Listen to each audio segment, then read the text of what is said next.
miarabana ao ny tokantrano manaraka ny météo raha ny sary azo tamin'ity androany ity dia mbola mahazovana tanteraka aloha zany ny oram-baratra satria dia mbola hitantaratra tanteraka any amin'ny tapany avaratry ny nosy ilay zone de convergence intertropicale na ny ZCIT ary koa ny front atao atsimon'ny Madagasikara.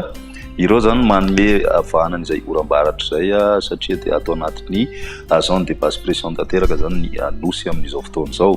Raha ny maripana dia miainao anatin'ny maripana toy ny mahazatra amin'ny vanim-potoana toy izao zany tsika amin'ny ankapobeny saika manerana ny nosy. Raha ny amin'ny farafaran'ny herinandro any no mety miamaina kely zany izay andro izay ho an'ny ilany antsinanan'ny nosy sy ny ilany antsinanan'ny avoatany iny satria dia misy ihany koa ny ataontsika hoe depression minimum kely mety hipetraka zany eo amin'ny avaratra antsinanan'ny nosy eo any amin'izay farafaran'ny herinandro izay hatrany. Toy izao ny toetrandrontsika ary ho an'ny rapiso vao maraina dia isy ny tany amin'iny morontsiraka avaratra rehefa ny nosy iny mety ahitana an'izay ihany koa ny any amin'ny morontsiraka faritry menabe torak'izay vatovato fitonany ary ny atitan'ny faritra atsimo andrefana ny ambiny dia mandraondraona ny andro amin'ny ankapobeny na hibalika ny masoandro moa zany ho an'ny morontsiraka sasasasany.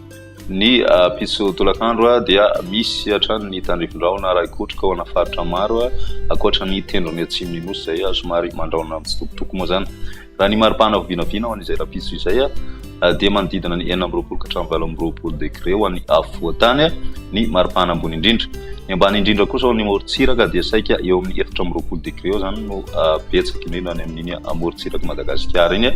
Raha ny ambony indrindra ho an'izay morontsiraka izay hatrany dia manodidina ny 3 ka hatramin'ny 3 degré celsius ny maripana vinavina. Ho an'ny andro ny lakamisy mitoetra ny orana ny tapakandro hariva indrindra ho an'ny afovoantany sy ny tapany avaratry ny nosy ary ny aty amin'ny tapany atsimo ihany koa zany hoe ny faritra Orombe sy ny faritra Anosy. Ny morontsiraka atsinanana dia saika maimaina ny andro amin'izay lakamisy izay torak'izay koa ny amin'ny tapany atsimo andrefany nosy iny. Ny maripana vinavina dia manodidididina ny 20 degré celsius ao any afovoantany ary ny morontsiraka kosa tsy dia misy fiovana firy amin'ny ankapobeny.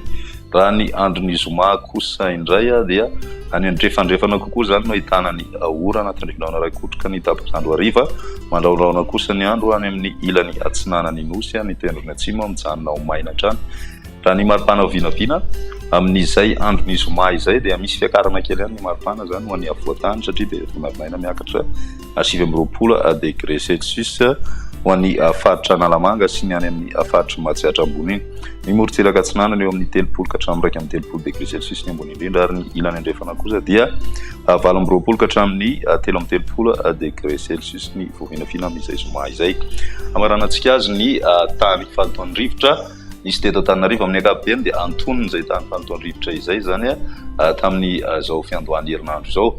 Saika ambany fetrany hoe miasa avokoa ny rehetrarehetra voaray ary raha ny vinavina ny toetrandrontsika na ireo mety handrafitra azy amin'ny herinandro na ny 3 andro ho avy nefa nojerena dia vinavinaina mbola hijanona tonony amin'ny antonony zany izay tany falotoan'ny rivotra izay amin'ny ankapobeny.